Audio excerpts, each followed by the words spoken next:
जय हिंद दोस्तों, आप सभी का स्वागत है आपके इस YouTube प्लेटफॉर्म MCQ स्टडी पर। मेरा नाम है वरुण और मैं आपके लिए लेकर आया हूं बिहार शिक्षक भर्ती की सुपर फास्ट रिवीजन सीरीज का ये दूसरा भाग। तो पहला भाग आप लोग जाके देख सकते हैं, हम डिस्क्रिप्शन बॉक्स में उसकी प्लेलिस्ट की लिंक आपको उपलब्ध करा देंगे, आप जाकर देख सकते हैं। और वो जो वीडियो था लगभग 40 मिनट का हो गया था। तो आप लोग को क्या करना है, अगर आप लोग को स्पीड में देख सकते हैं तो इसके जो प्लेबैक स्पीड है उसे आप तेज कर सकते हैं। 1.25, 1.5 दो तक का ऑप्शन रहता है, आप 2x कर सकते हैं। तो आप जिस हिसाब से जिस स्पीड में देखना चाहें आप देख सकते हैं, लेकिन वीडियो ज़रूर देखिएगा, पूरा वीडियो देखिएगा, आपको काफ़ी इंपॉर्टेंट चीज़ें इसमें मिलेंगी बिहार शिक्षक भर्ती से संबंधित। और दोस्तों आपको ये पूरा वीडियो देखना है, इसके अलावा इस वीडियो को लाइक करना है, इस पर कमेंट करना है, अपना फीडबैक भी देना है और इसे ज़्यादा से ज़्यादा लोगों तक शेयर करना है, जिससे ज़्यादा से ज़्यादा लोगों का इस वीडियो का लाभ प्राप्त हो सके। और आपने अभी तक यदि हमारे YouTube चैनल को सब्सक्राइब नहीं किया है तो प्लीज़ ज़रूर सब्सक्राइब कर लीजिएगा। तो दोस्तों पहला क्वेश्चन है आज के कुछ का, मंजूषा चित्र शैली कहाँ पर है। मंजूषा चित्र शैली जो है वो भागलपुर बिहार में प्रसिद्ध है। थोड़ी तेज़ी से कराने की कोशिश करेंगे। तो मंजूषा चित्र शैली जो है भागलपुर बिहार में प्रसिद्ध है। मंजूषा चित्र शैली के अलावा बिहार की मधुबनी शैली भी बहुत प्रसिद्ध है। तो मधुबनी शैली कहाँ पर रहती है। मधुबनी शैली जो है मिथिलांचल क्षेत्र में बहुत फेमस है। मिथिलांचल क्षेत्र में भी दरभंगा और मधुबनी जिला जो है वहाँ पर मधुबनी शैली प्रसिद्ध है। पटना कलम शैली का शुभारंभ हुआ था। कब हुआ था। 1760 में पटना कलम शैली का शुभारंभ हुआ था। प्रश्न पूछा जा सकता है कि कब हुआ था पटना कलम शैली का शुभारंभ, तो आप बताएंगे 1760 ईस्वी में। नेक्स्ट क्वेश्चन पर चलते हैं। अगला क्वेश्चन, किसने भारतीय संविधान की प्रस्तावना को भारतीय संविधान की राजनीतिक कुंडली के रूप में वर्णित किया था। मतलब किसने भारतीय संविधान की जो प्रस्तावना था उसे कहा कि ये भारतीय संविधान की राजनीतिक कुंडली है। तो ये कहा था KM मुंशी। इनका पूरा नाम कन्हैयालाल मानिकलाल मुंशी था। नेक्स्ट पर चलते हैं, भारत में बजट।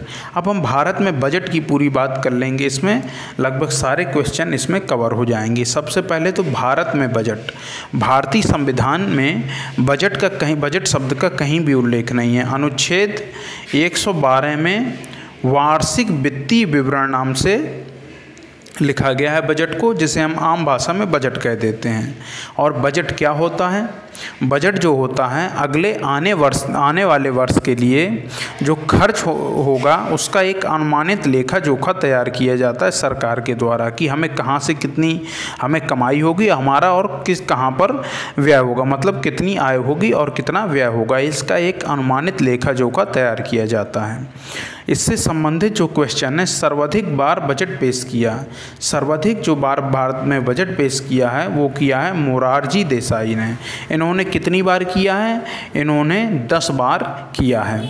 सर्वाधिक बार बजट पेश करने से पहले ये क्वेश्चन ये बनेगा कि प्रथम बार बजट किसने पेश किया भारत में। तो प्रथम बार बजट जो पेश किया था जब ब्रिटिश सरकार थी तब 1860 में विल्सन नामक व्यक्ति ने बजट पेश किया था। किसने। विल्सन नामक व्यक्ति ने। अब विल्सन क्या थे। विल्सन को ही भारत में बजट का जनक भी कहा जाता है, इसलिए विल्सन ने जो पहला बजट पेश किया था इसलिए विल्सन को भारत में बजट का जनक कहा जाता है।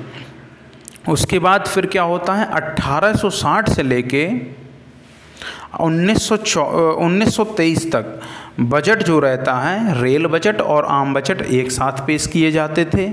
लेकिन 1924 में क्या कर देते हैं, 1924 में आम बजट अलग कर देते हैं और रेल बजट को अलग कर देते हैं। क्या करते हैं, दोनों बजट अलग अलग पेश होगा। फिर 2017 में पुनः आम बजट और रेल बजट को एक साथ कर दिया जाता है। कब। बीजेपी की सरकार थी 2017 में और ये लोग आम बजट और रेल बजट को एक साथ कर देते हैं। उस समय वित्त मंत्री कौन थे, अरुण जेटली थे।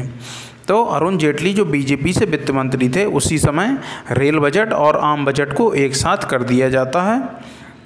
तो अब इस समय भारत में संयुक्त बजट पेश होता है। और भारत में बजट अब प्रतिवर्ष कब पेश होता है? 1 फरवरी को बजट प्रतिवर्ष पेश होता है। पहले ये 28 फरवरी को पेश होता था, लेकिन वर्तमान में 1 फरवरी को पेश होता है। अगर हम आर्थिक सर्वेक्षण की बात करें, जो बजट से 1 दिन पहले हमेशा पेश किया जाता है, तो वो क्या होता है? वो होता है जो पिछला वर्ष रहता है, पिछला वर्ष का जो पिछले वर्ष के जो भी आय और व्यय के आंकड़े रहते हैं, वो रहते हैं किसमें? वो रहते हैं आर्थिक सर्वेक्षण में, जो बजट के 1 दिन पहले पेश किया जाता है। अब हम चलते हैं, सर्वाधिक बार बजट किसने पेश किया? 10 बार मोरारजी देसाई ने। पहली भारतीय महिला वित्त मंत्री जिसने बजट पेश किया, तो पहली भारतीय महिला वित्त मंत्री थी इंदिरा गांधी। लेकिन दूसरा क्वेश्चन बनेगा, भारत की पहली पूर्णकालिक महिला वित्त मंत्री जिन्होंने बजट पेश किया, वो है निर्मला सीतारमण। हालांकि इंदिरा गांधी ने पेश जरूर किया था, लेकिन ये उनके पास अतिरिक्त प्रभार था। और यहाँ पर जो निर्मला सीतारमण है वर्तमान में, वो पूर्णकालिक वित्त मंत्री हैं। इन दोनों क्वेश्चन को अच्छे से याद रखिएगा, पूछे जा सकते हैं। हमने आपको बताया कि बजट का जनक कौन है भारत में? विल्सन 1860 में बजट पेश किया था। हाँ, एक बात और याद रखने लायक है कि उस समय भारत का वायसराय कौन था जिस समय भारत में पहली बार बजट पेश किया गया? तो लॉर्ड कैनिंग आप बताएंगे। उसके बाद दूसरा क्वेश्चन बनेगा, स्वतंत्र भारत में पहला बजट किसने पेश किया था? तो स्वतंत्र भारत में जो पहला बजट पेश किया था, वो आर शनमुगम शेट्टी ने किया था। 1924 में रेल और आम बजट को अलग अलग कर दिया गया। 2017 में पुनः संयुक्त बजट पेश हुआ। प्रत्येक वर्ष 1 फरवरी को बजट पेश किया जाता है। पिछले वार्षिक वर्ष के आय और व्यय के आंकड़ों को आर्थिक सर्वेक्षण कहा जाता है। आर्थिक सर्वेक्षण हमेशा बजट के 1 दिन पहले पेश किया जाता है, और जो बजट पेश किया जाता है वो राष्ट्रपति की अनुशंसा से वित्त मंत्री द्वारा सदन में पेश किया जाता है। अनुच्छेद 112 में वार्षिक वित्तीय विवरण नाम से संविधान में प्रावधान है। बजट शब्द का कहीं भी उल्लेख नहीं है। अनुच्छेद 112 में वार्षिक वित्तीय विवरण, बजट शब्द का कहीं जो है प्रावधान नहीं है। और अनुच्छेद 202 में राज्य बजट के बारे में बात की गई है, मतलब राज्य का वित्तीय विवरण के बारे में अनुच्छेद 202 में बात की गई है। नेक्स्ट क्वेश्चन पर चलते हैं, अगला देखते हैं। तो जो हमने अभी बताया, बजट से संबंधित आपके सारे इंपॉर्टेंट क्वेश्चन कवर हो गए हैं। नेक्स्ट है, कुछ इसमें करंट अफेयर भी ऐड हैं। तो देखिए, ये है कि बिहार के राज्य शिक्षा विभाग द्वारा जन जीवन हरियाली अभियान की शुरुआत की गई है। आपसे प्रश्न पूछा जा सकता है कि जन जीवन हरियाली अभियान की शुरुआत किसने की है? तो लोग कन्फ्यूज हो सकते हैं कि हो सकता है कोई पर्यावरण मंत्रालय ने की हो, क्योंकि जन जीवन हरियाली अभियान है, लेकिन इसकी शुरुआत की है बिहार के राज्य शिक्षा विभाग द्वारा, इसे याद रखिएगा। नेक्स्ट पर चलते हैं। मार्च 2023 में जापान ने पटना मेट्रो रेल के लिए 5509 करोड़ रुपए देने की बात की है। तो पटना में मेट्रो रेल परियोजना की बात की जा रही है, जिसके लिए जापान ने कहा है कि हम 5509 करोड़ रुपए देंगे इस परियोजना के लिए। नेक्स्ट क्वेश्चन पर चलते हैं। ह्वेनसांग की भारत यात्रा का उद्देश्य था। ह्वेनसांग की जो भारत यात्रा था, उसका उद्देश्य क्या था? उसका उद्देश्य था बुद्ध से संबंधित स्थलों की यात्रा करना। आप लोग कमेंट सेक्शन में बताइए कि ह्वेनसांग किस शासक के शासनकाल में भारत आया था। तो ह्वेनसांग की जो भारत यात्रा का उद्देश्य था, वो बुद्ध से संबंधित स्थलों की यात्रा करना था। हेनले पासपोर्ट इंडेक्स 2023 के अनुसार किस देश के पास विश्व का सबसे शक्तिशाली पासपोर्ट है? तो किस देश के पास है ये सिंगापुर के पास है विश्व का सबसे शक्तिशाली पासपोर्ट। सिंगापुर को लगभग 191 या 92 देश जो है बिना वीज़ा के सिंगापुर के पासपोर्ट पर आवागमन की सुविधा प्रदान करते हैं। इसलिए हेनले पासपोर्ट इंडेक्स के अनुसार विश्व का सबसे शक्तिशाली पासपोर्ट है वो सिंगापुर का। नेक्स्ट पर चलते हैं। भारत में पुलिस सेवा का जनक किसे माना जाता है। प्रश्न आपसे पूछा जाएगा कि भारत में पुलिस सेवा का जनक किसे माना जाता है, तो आप बताएंगे लॉर्ड कॉर्नवालिस को भारत में पुलिस सेवा का जनक माना जाता है। इसके अलावा लॉर्ड कॉर्नवालिस को भारत में सिविल सेवा का जनक भी माना जाता है। तो लॉर्ड कॉर्नवालिस दो चीज़ों से जुड़ गए, भारत में पुलिस सेवा के जनक से और सिविल सेवा के जनक से लॉर्ड कॉर्नवालिस जुड़ते हैं, याद रखिएगा। नेक्स्ट पर चलते हैं। और हाँ, लॉर्ड कॉर्नवालिस के बारे में एक बात और याद रखिएगा कि ये भारत के पहले गवर्नर जनरल थे। इनके पहले बंगाल के गवर्नर जनरल नाम से रहते थे। ये क्या थे? भारत के पहले गवर्नर जनरल थे और इन्हें गवर्नर जनरल के साथ साथ प्रधान सेनापति की शक्तियाँ भी प्रदान की गई थी, याद रखिएगा। नेक्स्ट पर चलते हैं। अगला क्वेश्चन है, श्रीरंगपट्टनम की संधि किसके मध्य हुई? श्रीरंगपट्टनम की जो संधि हुई थी, जब तीसरा आंग्ल मैसूर युद्ध हो रहा था, तब श्रीरंगपट्टनम की संधि के द्वारा ही तीसरा आंग्ल मैसूर युद्ध समाप्त होता है। और ये संधि कब हुई थी? 1792 में हुई थी। कब हुई थी? 1792 में।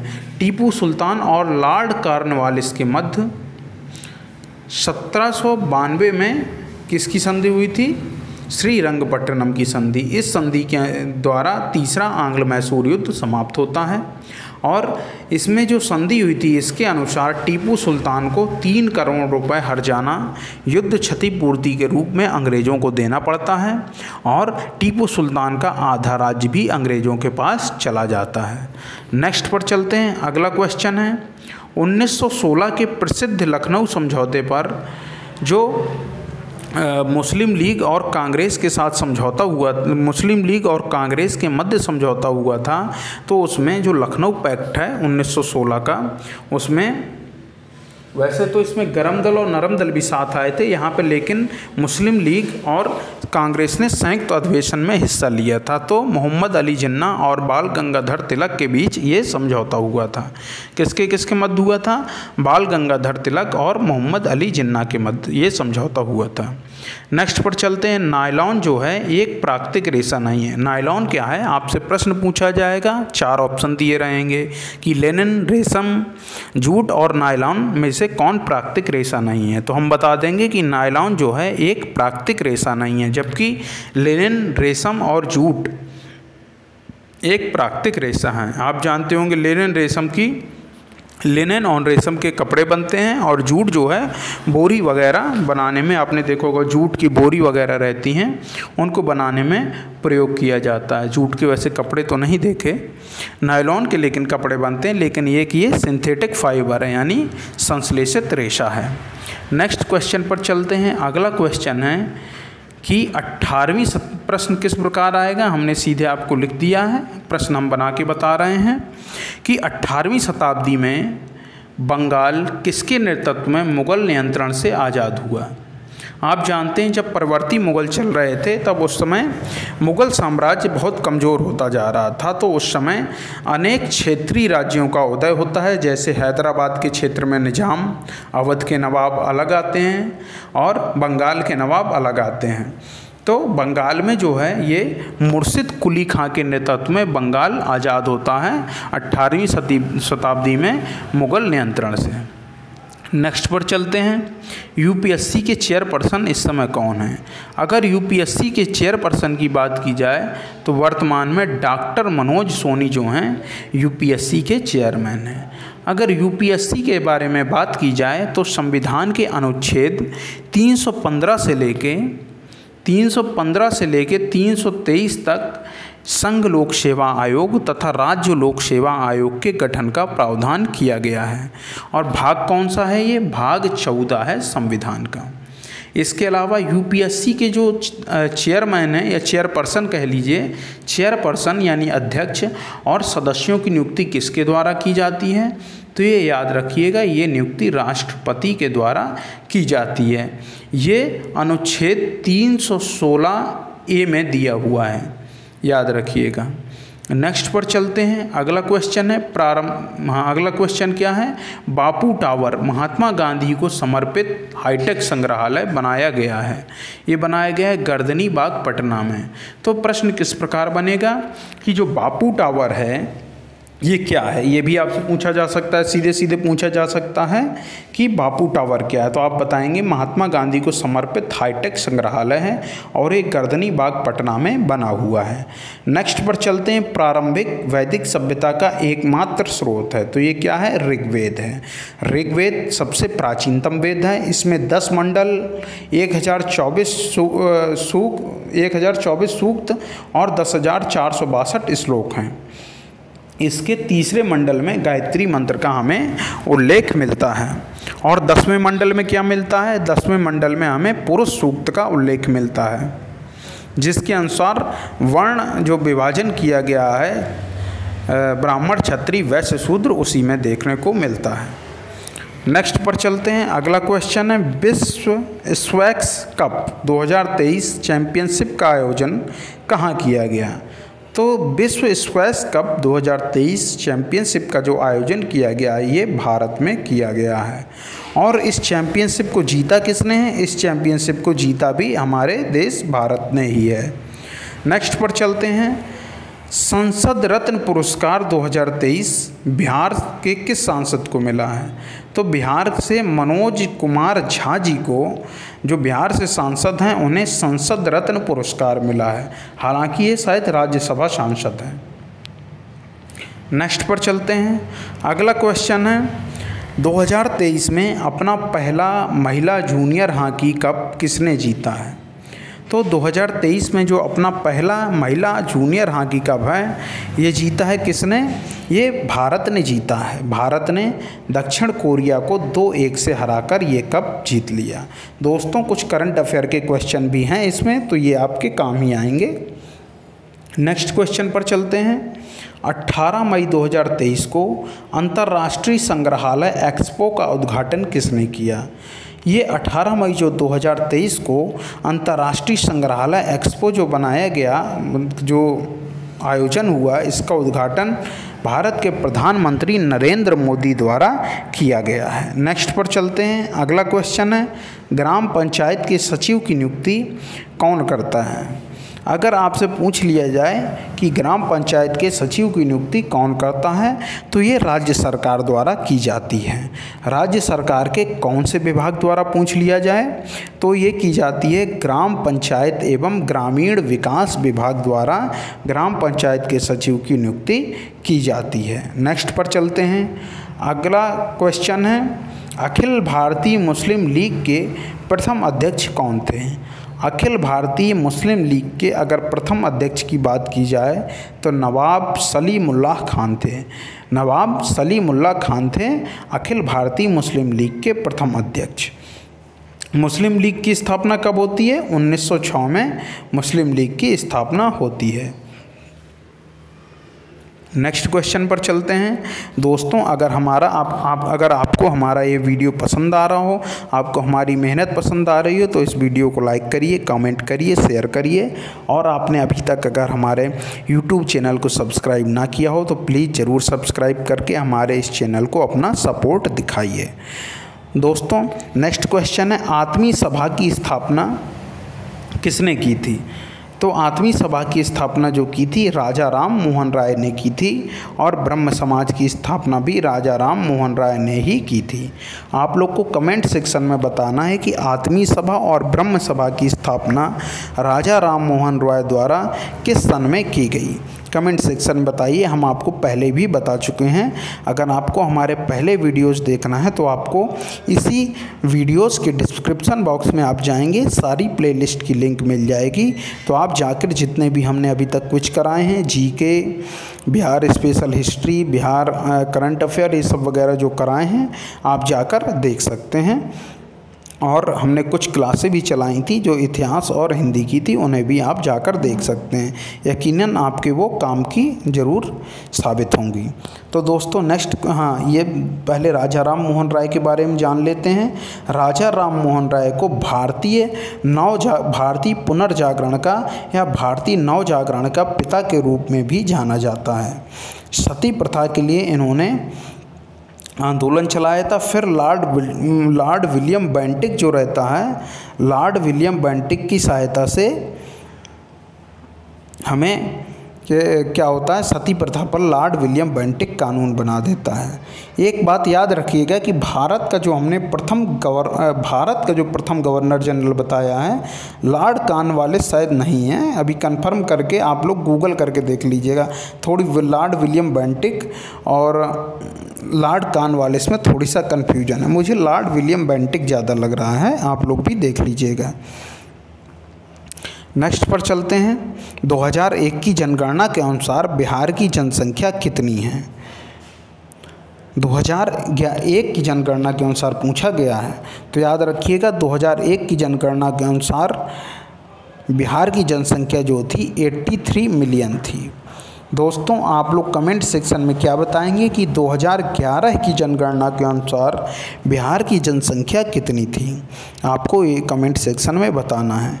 ये जो राजा राम मोहन राय को राजा की उपाधि दी थी, ये किसने दी थी? ये अकबर द्वितीय ने दी थी, जो मुग़ल सम्राट थे।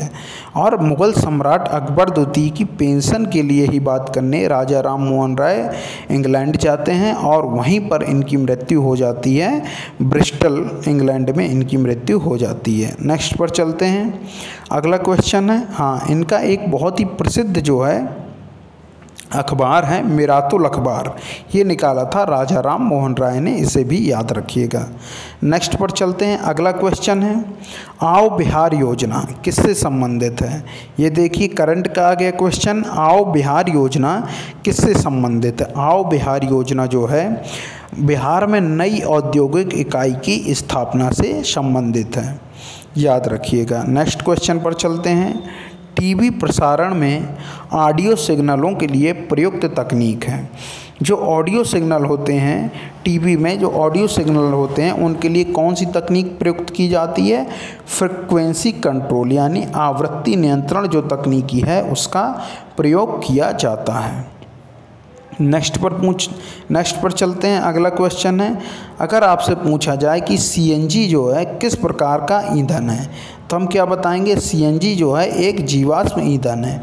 या 4 ऑप्शन दे दिए जाएं, अलग अलग जो अन्य ईंधन है उनके बारे में कहा जाए और सीएनजी के बारे में लिखा जाए कि इनमें से कौन सा जीवाश्म ईंधन है, तो हम बता देंगे सीएनजी एक जीवाश्म ईंधन है। इसका फुल फॉर्म होता है कंप्रेस्ड नेचुरल गैस। नेक्स्ट पर चलते हैं। फाहियान किसके समय आया था? फाहियान जो आया था वो चंद्रगुप्त द्वितीय के समय आता है फाहियान, और चंद्रगुप्त द्वितीय के समय फाहियान आता है। और ये जब पूरी अपनी भारत में अपना जो कार्य था वो पूरा कर लेता है तो वापस जाने के लिए यात्रा, अपने देश चीन वापस जाने के लिए यात्रा ये बंगाल से शुरू करता है, तो ये भी याद रखिएगा। एक वेनसांग भी आया था, हमने आपसे पूछा था कि किस शासक के शासनकाल में आया था, तो आया था वो हर्षवर्धन के शासनकाल में वेनसांग आता है। और उसका उद्देश्य क्या था वेनसांग का उद्देश्य था बौद्ध तीर्थों की यात्रा करना, बौद्ध धर्म से संबंधित जो स्थल थे उनकी यात्रा करना। नेक्स्ट पर चलते हैं। अगला क्वेश्चन है, यूपी की सीमा को बिहार के कितने ज़िले स्पर्श करते हैं? तो ये जो स्पर्श करते हैं ये 8 ज़िले स्पर्श करते हैं यूपी की सीमा को। पहले देख लेते हैं। बिहार के उत्तर में क्या है? नेपाल है। पूर्व में क्या है? पश्चिम बंगाल है। और पश्चिम में क्या है? यूपी है। और दक्षिण की बात की जाए तो झारखंड है। नेपाल जो है, नेपाल के साथ बिहार के 7 ज़िले स्पर्श करते हैं, यूपी और झारखंड के साथ 8 ज़िले, और पश्चिम बंगाल के साथ 3 ज़िले स्पर्श करते हैं। तो इसमें ये जो है 8 जिले दिए गए हैं पूरे, जो यूपी की सीमा से स्पर्श करते हैं, क्योंकि कभी कभी पूछ लिया जाता है कि यूपी की सीमा से स्पर्श करने वाले जो भी ज़िले हैं उनका समूह है, आपको दे दिए जाएंगे ये ज़िले। इसके अलावा 1-2 ज़िला ऐसा दे दिया जाएगा जो स्पर्श नहीं करता, तो आपको छांटना पड़ेगा उनमें से, या फिर दे दिए जाएगा 4 ऑप्शन, इनमें से कौन कौन से ज़िले स्पर्श करते हैं यूपी की सीमा से। इस प्रकार से प्रश्न पूछे जा सकते हैं। तो याद रखिएगा, यूपी की सीमा से जो बिहार के 8 ज़िले स्पर्श करते हैं कौन कौन है, वो है पश्चिमी चंपारण, गोपालगंज, सीवान, सारण, भोजपुर, बक्सर, कैमूर और रोहतास। ये 8 ज़िले बिहार के यूपी की सीमा से स्पर्श करते हैं। नेक्स्ट पर चलते हैं। अगला क्वेश्चन है, बिहार में मधुमक्खी पालन के लिए सर्वोत्तम समय कौन सा है। अगर बिहार में पूछा जाए मधुमक्खी पालन के लिए सर्वोत्तम समय जो है वो है अक्टूबर से दिसंबर। कब है? अक्टूबर से दिसंबर जो है मधुमक्खी पालन के लिए सर्वोत्तम समय है। नेक्स्ट पर चलते हैं। निगलू संकर सूर्य ग्रहण है। निगलू संकर सूर्य ग्रहण अगर आपसे पूछा जाए तो ये कुल और कुंडलाकर दोनों प्रकार का ग्रहण है। निगलू संकर सूर्य ग्रहण कुल और कुंडलाकर दोनों प्रकार का सूर्य ग्रहण है। नेक्स्ट पर चलते हैं। अंतर्राष्ट्रीय रेड क्रॉस समिति का हेडक्वार्टर क्या है। अंतर्राष्ट्रीय जो रेड क्रॉस समिति है उसका हेडक्वार्टर है जिनेवा। जिनेवा कहाँ पर है? जिनेवा जो है स्विट्ज़रलैंड की राजधानी है।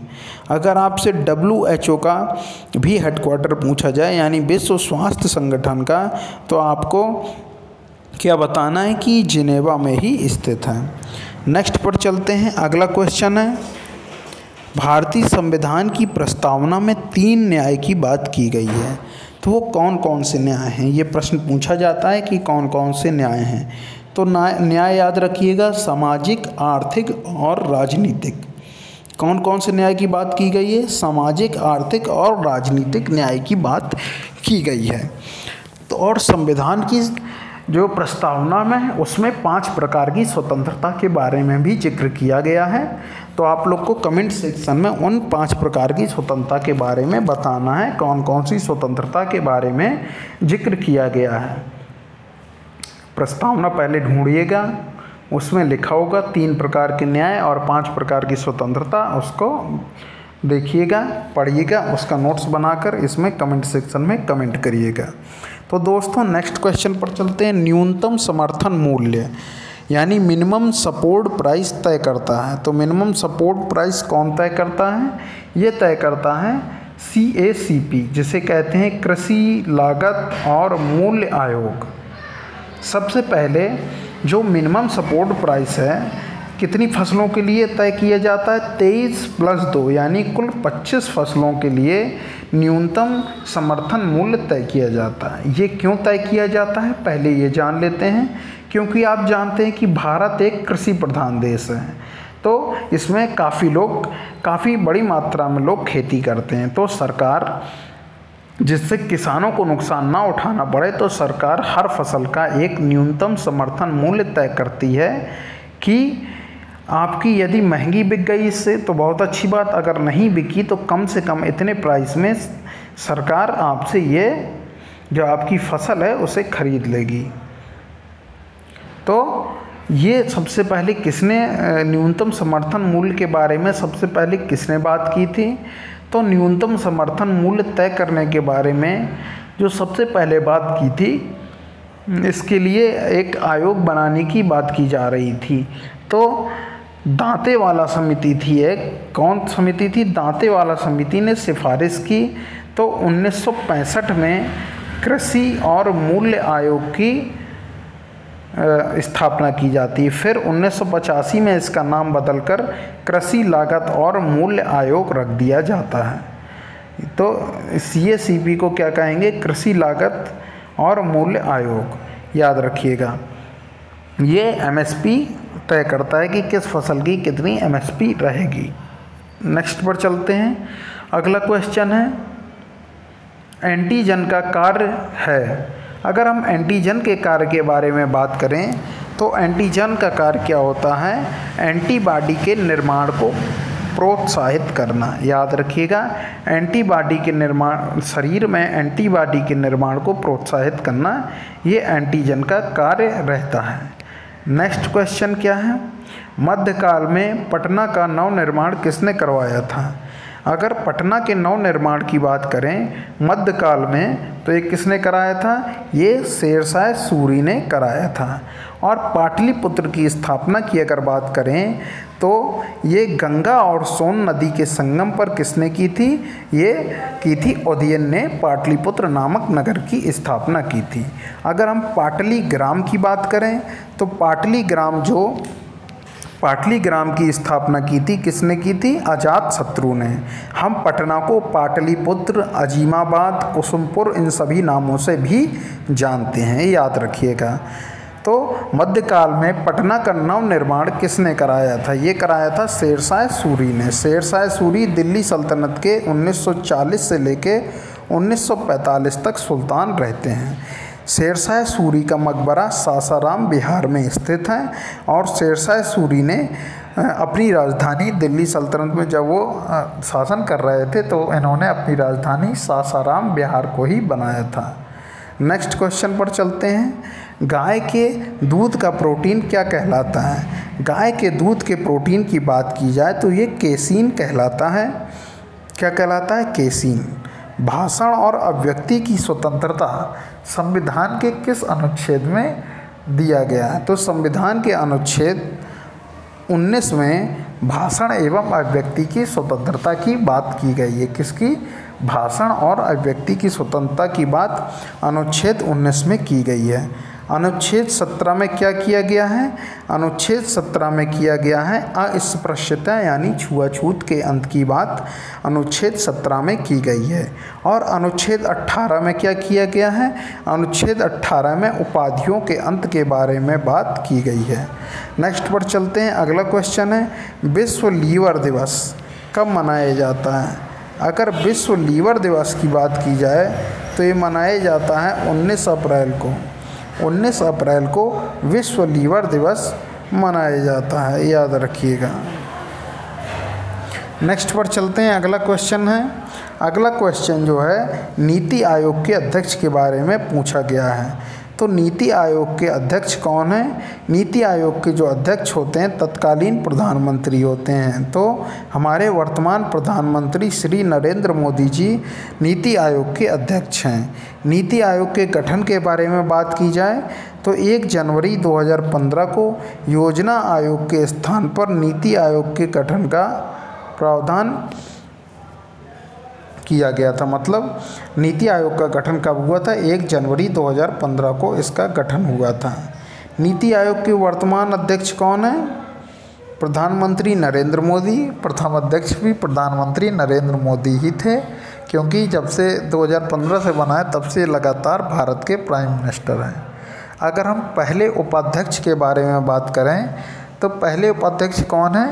पहले उपाध्यक्ष जो हैं वो हैं अरविंद पनगड़िया। और वर्तमान में अगर उपाध्यक्ष की बात की जाए तो वर्तमान में उपाध्यक्ष हैं सुमन बेरी। और प्रथम सीईओ की बात की जाए तो प्रथम सीईओ कौन थे? प्रथम सीईओ थे सिंधु श्री खुल्लर।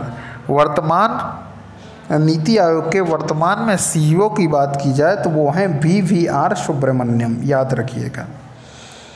नेक्स्ट क्वेश्चन पर चलते हैं। अगला क्वेश्चन है, बिहार की पश्चिमी सीमा पर कौन सा देश स्थित है? तो बिहार की जो पश्चिमी सीमा पर है, हमने आपको बताया, बिहार की पश्चिमी सीमा पर कौन सा राज्य स्थित है? तो बिहार की जो पश्चिमी सीमा पर है वो राज्य कौन सा स्थित है? यूपी राज्य स्थित है। और मध्य प्रदेश के बिहार के जो हैं 8 जिले उत्तर प्रदेश के साथ सीमा बनाते हैं। और झारखंड से भी बिहार के 8 जिले सीमा बनाते हैं। पश्चिम बंगाल से बिहार के 3 जिले सीमा बनाते हैं। और नेपाल से 7 जिले अंतर्राष्ट्रीय सीमा साझा करते हैं बिहार के। तो एक बार देख लीजिए, उत्तर में बिहार है, बिहार के उत्तर में नेपाल है, बिहार के दक्षिण में झारखंड है, बिहार के पश्चिम में यूपी है और बिहार के पूर्व में क्या है? पश्चिम बंगाल है, याद रखिएगा। नेक्स्ट क्वेश्चन पर चलते हैं। भारतीय संविधान में स्वतंत्रता, समानता और भाईचारा जैसे तथ्य किस संविधान से लिए गए हैं? तो ये जो स्वतंत्रता, समानता और भाईचारा जो है ये फ्रांस के संविधान से लिए गए हैं। स्वतंत्रता, समानता और भाईचारा जो है फ्रांस की क्रांति का एक प्रमुख नारा था, याद रखिएगा। दोस्तों, अगर आपको हमारा ये वीडियो पसंद आ रहा हो तो इस वीडियो को लाइक ज़रूर करें और कमेंट सेक्शन में अपना कमेंट भी लिख के छोड़ें कि आपको ये वीडियो कैसा लगा। ज़्यादा से ज़्यादा लोगों तक शेयर करिए, जिससे ज़्यादा से ज़्यादा लोगों को ये वीडियो देखने को मिल सके। इससे जो संबंधित पहला भाग है वो हम ला चुके हैं, आप हमारे यूट्यूब चैनल के डिस्क्रिप्शन बॉक्स में जाकर देख सकते हैं, उसकी प्लेलिस्ट मिल जाएगी, तो आप जाकर देख सकते हैं। सुपरफास्ट रिवीजन सीरीज का पहला क्विज, ये दूसरा क्विज चल रहा है। और आपने अगर अभी तक हमारे चैनल को सब्सक्राइब नहीं किया तो प्लीज़ सब्सक्राइब करके बेल आइकन ज़रूर दबाइए, इससे हमारे चैनल को काफ़ी सपोर्ट मिलेगा और हमें भी मोटिवेशन मिलेगा। नेक्स्ट क्वेश्चन पर चलते हैं। यहाँ पर देखिए, यहाँ पर संविधान के स्रोत के बारे में बात की गई है कि संविधान के जो बार बार आपने नाम सुना होगा कि कानून का शासन, मूलाधिकार, समवर्ती सूची, तो इसमें यह है कि कौन से, किस देश के संविधान से भारतीय संविधान ने क्या उदाहरण लिया।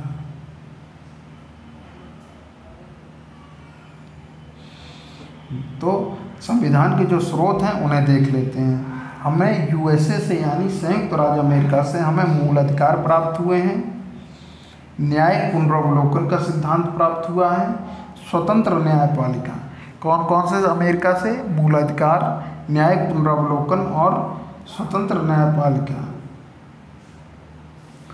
नेक्स्ट पर चलते हैं। इंग्लैंड, इंग्लैंड से हमें क्या प्राप्त हुआ है? इंग्लैंड से हमें पार्लियामेंट्री सिस्टम यानी संसदीय व्यवस्था प्राप्त हुई है। कानून का शासन भी हमने कहाँ से लिया है? इंग्लैंड के संविधान से लिया है। नेक्स्ट पर चलते हैं। आयरलैंड, आयरलैंड से हमने क्या लिया है? आयरलैंड से हमने लिया है DPSP यानी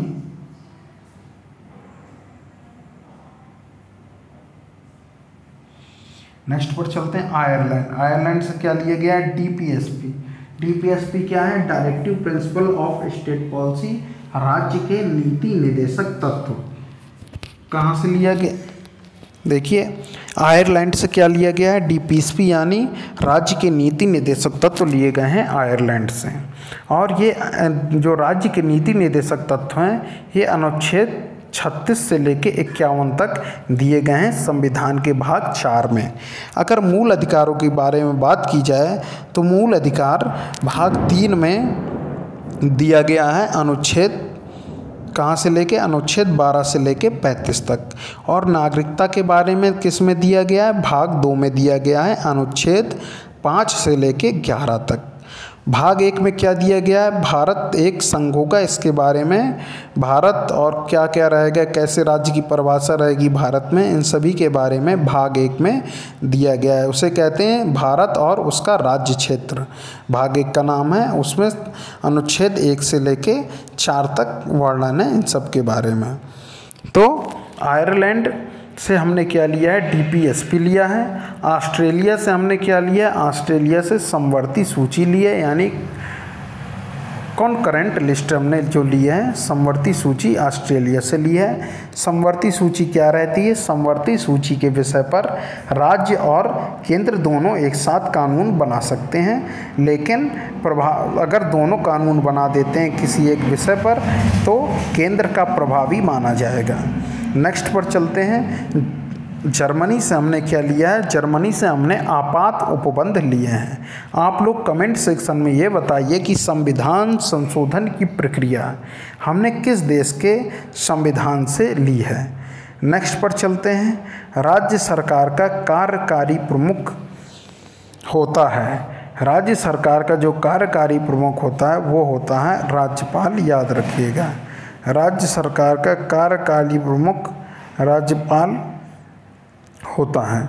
नेक्स्ट पर चलते हैं। पृथ्वी के कोड की आंतरिक सतह है, पृथ्वी की जो कोड है उसकी आंतरिक सतह बनी होती है, तो ये बनी रहती है, ये निकल और आयरन से बनी रहती है। आपने देखा होगा NEFE कई जगह लिखा रहता है, तो निकल और आयरन से बनी रहती है पृथ्वी के कोर की आंतरिक सतह।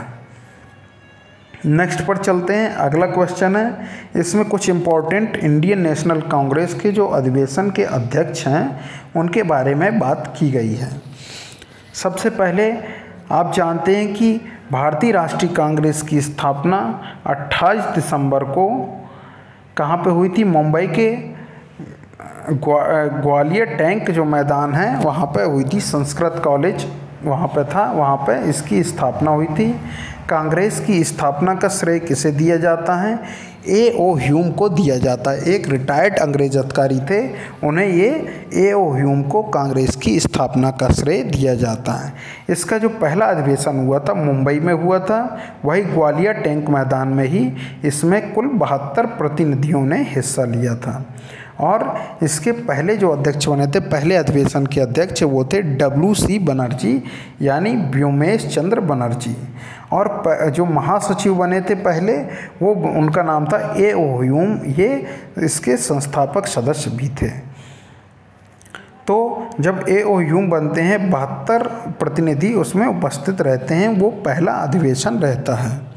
उसके बाद अगर पूछा जाए कि भारतीय राष्ट्रीय कांग्रेस के पहले अंग्रेज अध्यक्ष कौन थे, तो पहले जो अंग्रेज अध्यक्ष थे उनका नाम था जॉर्ज यूले।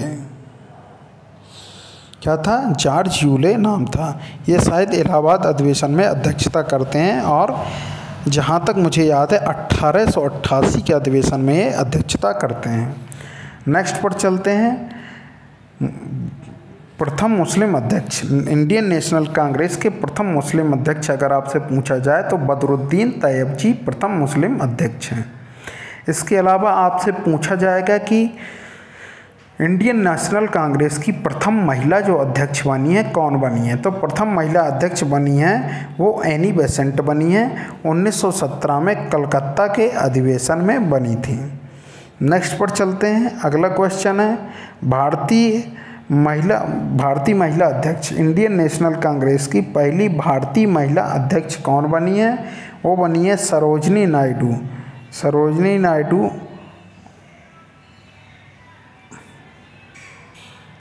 हाँ, तो कौन बनी है? प्रथम महिला अध्यक्ष। हाँ, इंडियन नेशनल कांग्रेस के अधिवेशन की प्रथम भारतीय महिला अध्यक्ष कौन बनी है? ये बनी है सरोजनी नायडू, कानपुर अधिवेशन 1925 में। नेक्स्ट पर चलते हैं। प्रथम भारतीय गवर्नर जनरल, ये कौन बने थे? ये स्वतंत्रता के बाद प्रथम भारतीय गवर्नर जनरल जो बने थे उनका नाम था C. राजगोपालाचारी। ये कहा जाए तो प्रथम एवं अंतिम भारतीय गवर्नर जनरल ये बने थे। प्रथम तो थे ही, लेकिन इनके बाद कोई भी भारतीय गवर्नर जनरल नहीं बना, क्योंकि गवर्नर जनरल के पद को समाप्त करके क्या लाया गया था? राष्ट्रपति का पद लाया गया था। तो भारत के प्रथम राष्ट्रपति तो आप जानते ही होंगे, डॉक्टर राजेंद्र प्रसाद, जिन्होंने रिटायर होने के बाद सदाकत आश्रम पटना में अपनी ज़िंदगी गुजारी थी। सदाकत आश्रम की स्थापना किसने की थी? हमने आपको बताया था, असहयोग आंदोलन के दौरान मजरूल हक ने सदाकत आश्रम की पटना में स्थापना की थी। नेक्स्ट पर चलते हैं। अंतिम अंग्रेज गवर्नर जनरल कौन थे? अगर अंतिम अंग्रेज गवर्नर जनरल के बारे में बात की जाए तो अंतिम अंग्रेज गवर्नर जनरल थे लॉर्ड माउंटबेटन। लॉर्ड माउंटबेटन ने 3 जून को 1947 को अंतिम अंग्रेज जो गवर्नर जनरल था वो लॉर्ड माउंटबेटन था।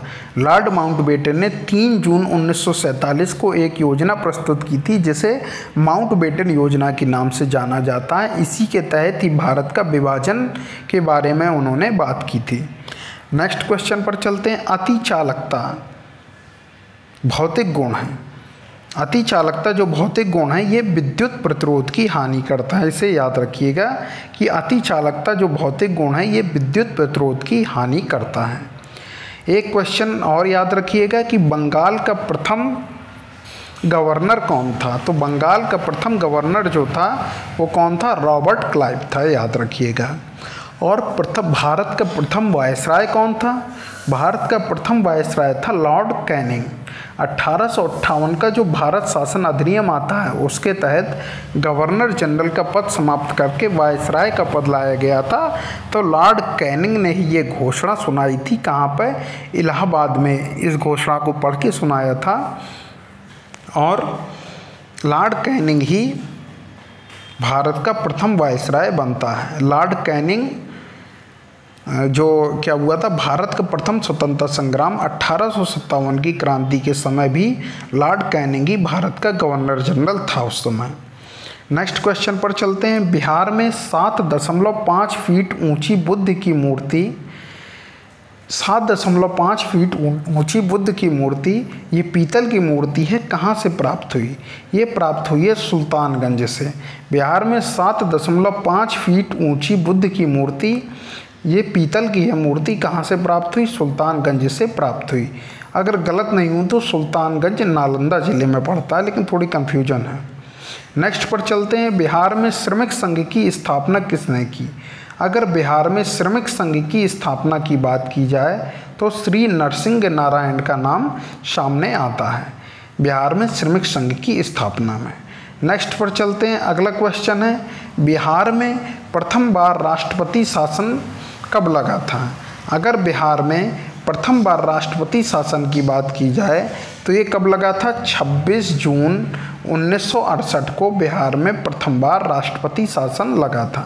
हमने आपको क्या बताया था कि राष्ट्रपति शासन कौन से अनुच्छेद के अंतर्गत आता है? अनुच्छेद 356 के अंतर्गत राष्ट्रपति शासन आता है। ये राज्यपाल की अनुशंसा द्वारा राज्य के संवैधानिक तंत्र के विफल होने पर राष्ट्रपति द्वारा लगा दिया जाता है। और इसके दौरान राष्ट्रपति शासन के दौरान राज्य का जो सत्ता रहती है वो राज्यपाल के हाथ में निहित रहती है। तो बिहार में प्रथम बार राष्ट्रपति शासन लगा था 26 जून 1968 को, और अंतिम बार लगा था कब? 2005 में अंतिम बार बिहार में राष्ट्रपति शासन लगा था। अभी तक बिहार में कुल 8 बार राष्ट्रपति शासन लग चुका है। आप जानते ही होंगे वर्तमान में बिहार के मुख्यमंत्री कौन है? नीतीश कुमार जी बिहार के मुख्यमंत्री हैं। नेक्स्ट पर चलते हैं। अगला क्वेश्चन है, नागरिकता संबंधी प्रावधान किस भाग और कौन से अनुच्छेद में है? संविधान के भाग 2 में नागरिकता संबंधी प्रावधानों का उल्लेख किया गया है, अनुच्छेद 5 से लेकर 11 तक। नेक्स्ट क्वेश्चन पर चलते हैं। नेक्स्ट क्वेश्चन नहीं, आज का ये जो दूसरा क्विज है सुपर फास्ट रिवीजन, जो बिहार शिक्षक भर्ती का ये दूसरा भाग है, ये हमने पूरा किया। इसके बाद हम तीसरा भाग लेकर आएंगे। तो दोस्तों, अगर आपको ये वीडियो पसंद आया हो तो इस वीडियो को लाइक करिए, कमेंट करिए, शेयर करिए और अपने दोस्तों को भी इस चैनल को रिकमेंड करिए, जिससे वो लोग भी इस वीडियो को देख पाएँ। और दोस्तों, अगर आपने अभी तक हमारे YouTube चैनल को सब्सक्राइब नहीं किया है तो प्लीज़ सब्सक्राइब करके बेल आइकन ज़रूर दबाइए, जिससे आपको आने वाले सभी वीडियोस के नोटिफिकेशन आपको टाइम पर मिल सकें। तो दोस्तों, अब हम आपसे अपने नेक्स्ट वीडियो में मिलते हैं। जय हिंद, जय भारत।